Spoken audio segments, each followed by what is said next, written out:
Bienvenue pour la Nuit européenne des chauves-souris, édition 2014. Durant cette soirée, nous allons découvrir ensemble l'impact de la pollution lumineuse sur les chauves-souris. Au commencement était le chaos. Dieu sépara la lumière des ténèbres. Il y eut un jour, il y eut une nuit.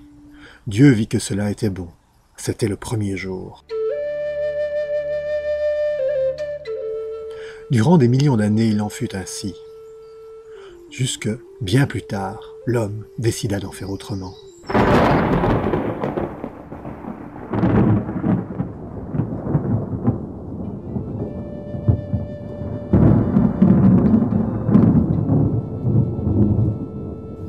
Si vous trouvez encore un petit coin de nature, loin de nos illuminations intempestives, l'obscurité y règne maître. Seules quelques sources lumineuses nous permettent de découvrir, entre autres, les chauves-souris.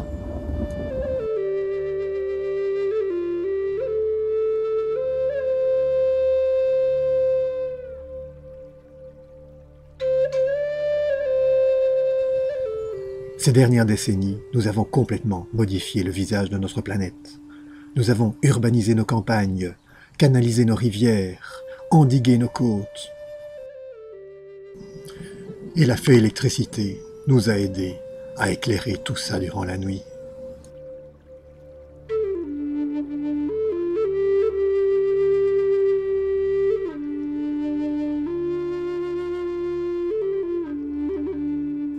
L'impact sur les autres animaux avec lesquels nous partageons notre planète est loin d'être négligeable.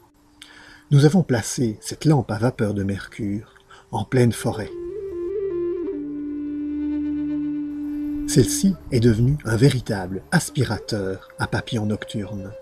En quelques heures, nous avons dénombré près de 300 papillons de nuit appartenant à 120 espèces différentes, et cela tout simplement en Ardennes belges. Ces sources lumineuses sont de véritables sirènes pour les papillons.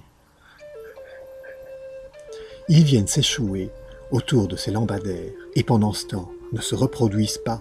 Or leur vie à l'âge adulte est souvent fort éphémère et se font manger par les prédateurs. Dans nos villes, ce sont des milliers de lampes, les unes à côté des autres, qui sont concentrées.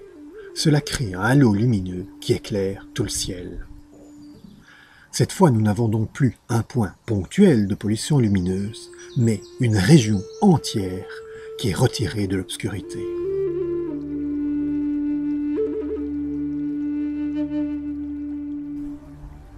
En Belgique, nous avons 23 espèces différentes de chauves-souris. Chacune de ces espèces a des modes de vie qui lui sont bien particuliers.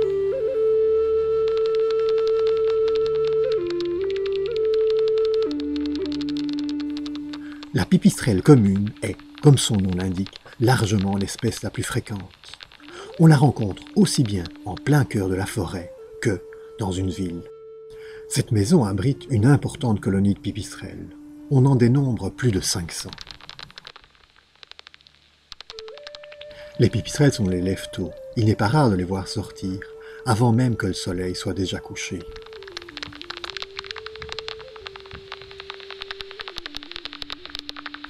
Contrairement à d'autres espèces, cette chauve-souris, au vol rapide, n'est pas fort incommodée par la lumière.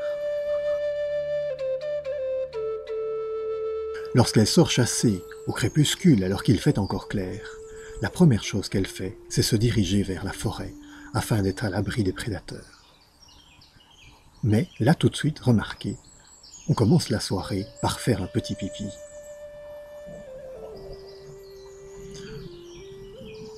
Puis, après avoir croqué quelques succulents insectes, rien de tel qu'un petit ver.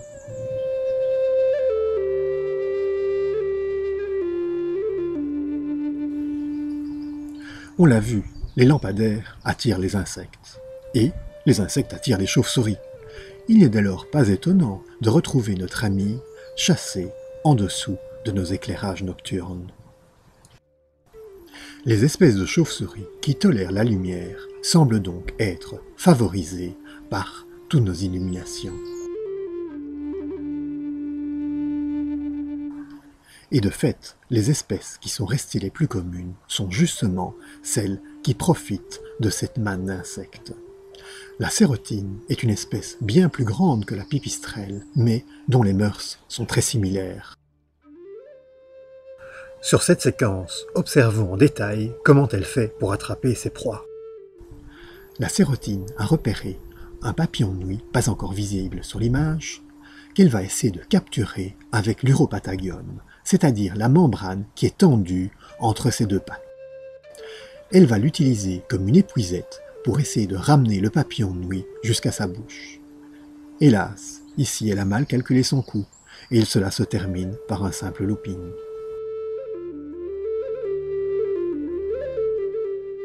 Retournons maintenant à nos pipistrelles.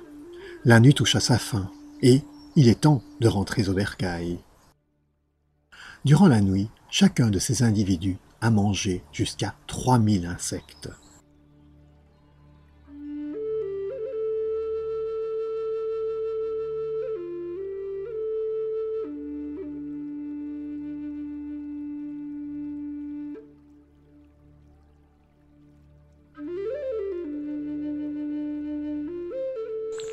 Ce qui rend les chauves-souris de si redoutables prédateurs d'insectes, c'est bien entendu leur sonar.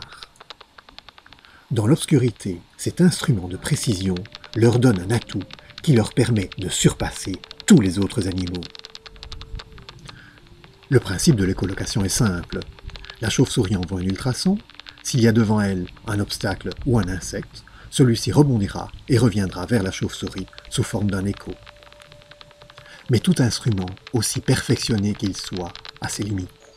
Si l'obstacle est parfaitement lisse, il se comportera tel un miroir. C'est-à-dire, s'il est juste face à vous, il renverra l'écho juste vers vous. À l'inverse, s'il est un peu incliné, il renverra l'écho soit vers le bas, soit vers le haut, et la chauve-souris n'en verra rien.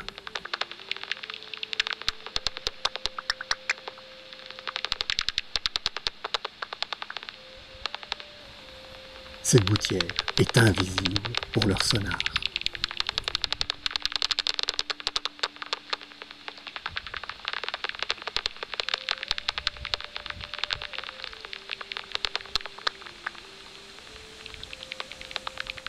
Et pourtant, chaque matin, 5 champs chauves-souris vont devoir passer par ce tout petit orifice pour retrouver leurs jeunes.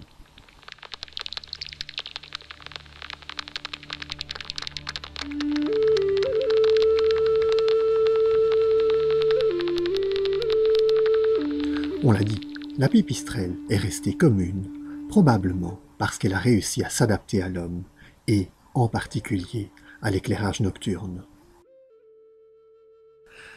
Il n'en est hélas pas de même pour la plupart des autres espèces de chauves-souris de notre région. Les points lumineux vont concentrer les insectes, donc les proies pour les chauves-souris, en quelques endroits précis, mais va surtout vider le reste de la campagne.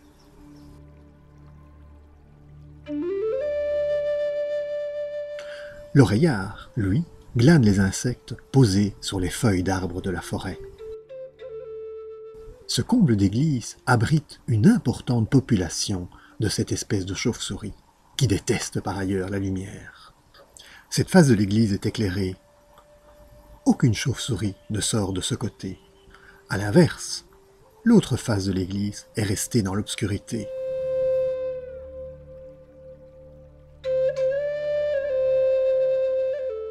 C'est bien entendu par cette face obscure que nos petites chauves-souris aux longues oreilles sortent pour aller chasser. Sous les lampadaires, ces oreillards au vol lent seraient des proies bien faciles pour nos faucons.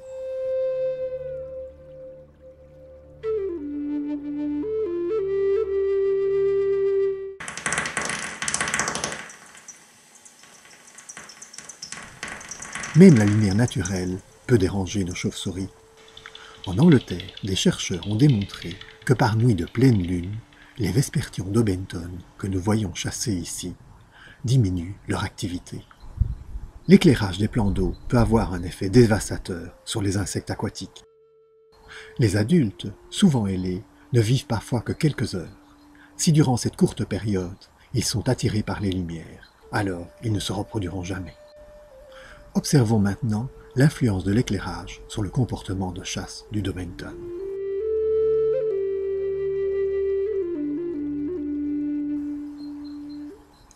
Grâce à la caméra thermique, on voit très bien que lorsque l'on allume la lampe, ils fuient cette zone illuminée, puis reviennent une fois l'obscurité retrouvée.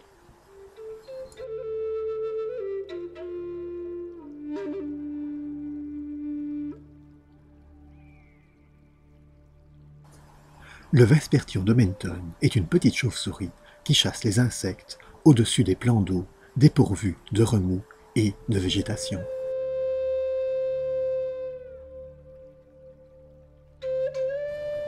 Lorsque la chauve-souris envoie un ultrason, cette surface parfaitement lisse ne renvoie strictement aucun écho.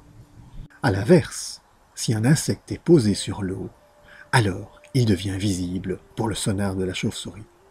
C'est ce que nous allons revoir ici, image par image. Le Dobinton a repéré l'insecte, l'attrape avec ses deux pattes arrière et, comme la sérotine, l'amène ensuite vers sa gueule.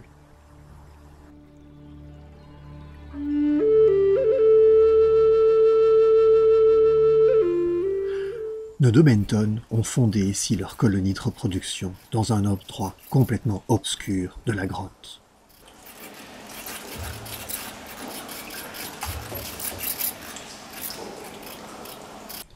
Ici, grâce à une caméra infrarouge, nous allons suivre durant quelques semaines l'évolution d'une maternité de petits rhinolophes. Les premiers jeunes viennent de naître et sont accrochés au ventre de leur maman. Durant un jour ou deux, ils l'accompagneront ainsi à la chasse.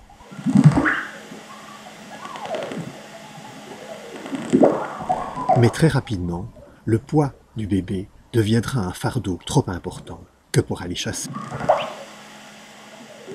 Aussi, il restera à la crèche, en compagnie des autres jeunes, lorsque maman part à la chasse.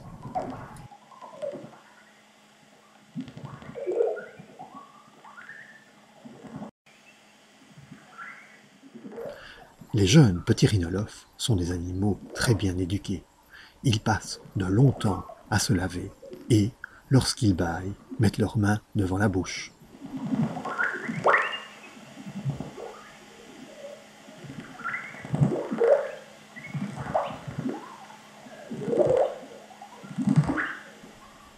Les jeunes grandissent très vite. Après quelques semaines, ils sont déjà capables d'aller chasser par eux-mêmes. Le petit rhinolophe était une espèce très abondante dans les années 40. On en comptait en Belgique environ 300 000. Aujourd'hui, on n'en compte plus que 300.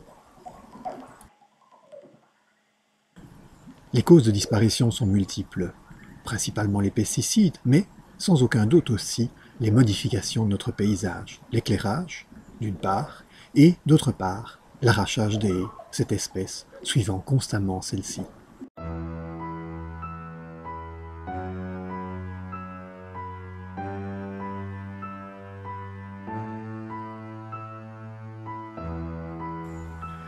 Les saisons avancent, c'est maintenant l'automne, la période où les derniers insectes sont disponibles et où les chauves-souris vont faire leur réserve de graisse. Durant l'hiver, l'absence d'insectes va les obliger à jeûner durant près de 6 mois et à vivre sur leur réserve de graisse. Ici aussi, l'obscurité sera leur allié.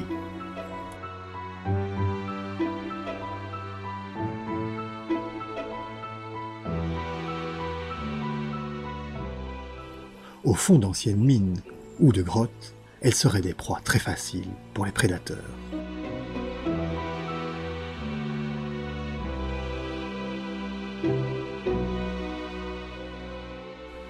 Mais, dans l'obscurité absolue que leur offrent ces souterrains, seuls des animaux pourvus d'un sonar sont capables de se diriger et d'attraper des proies.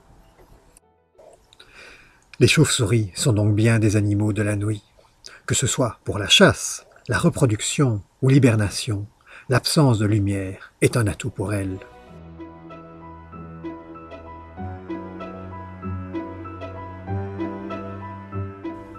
Aussi, lorsque nous avons besoin d'illuminer un lieu, faisons-le au moins intelligemment. Voici déjà ce qu'il ne faut pas faire. Cette lampe éclaire aussi bien vers le haut que vers le bas. Résultat, pollution lumineuse et gaspillage d'énergie. A l'inverse, pour voir ce qu'il faut faire, prenons l'exemple de nos voisins du Nord. Cet écoduc permet aux chauves-souris de traverser l'autoroute sans le moindre risque. Mais, un peu plus loin, les chauves-souris rencontrent une autre route secondaire. Là, différents aménagements ont été réalisés pour ne pas les gêner. Les lampes, d'abord, n'éclairent que vers le bas. Ensuite, elles utilisent une longueur d'onde qui a été spécialement étudiée pour ne pas perturber trop les chauves-souris tout en gardant une luminosité acceptable pour les hommes.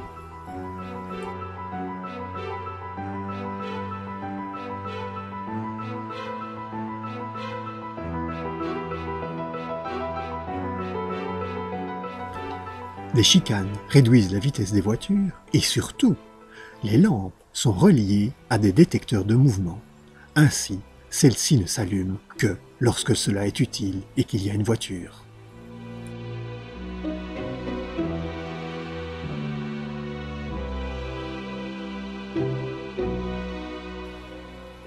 Et voilà, maintenant c'est à vous de découvrir ces animaux si passionnants.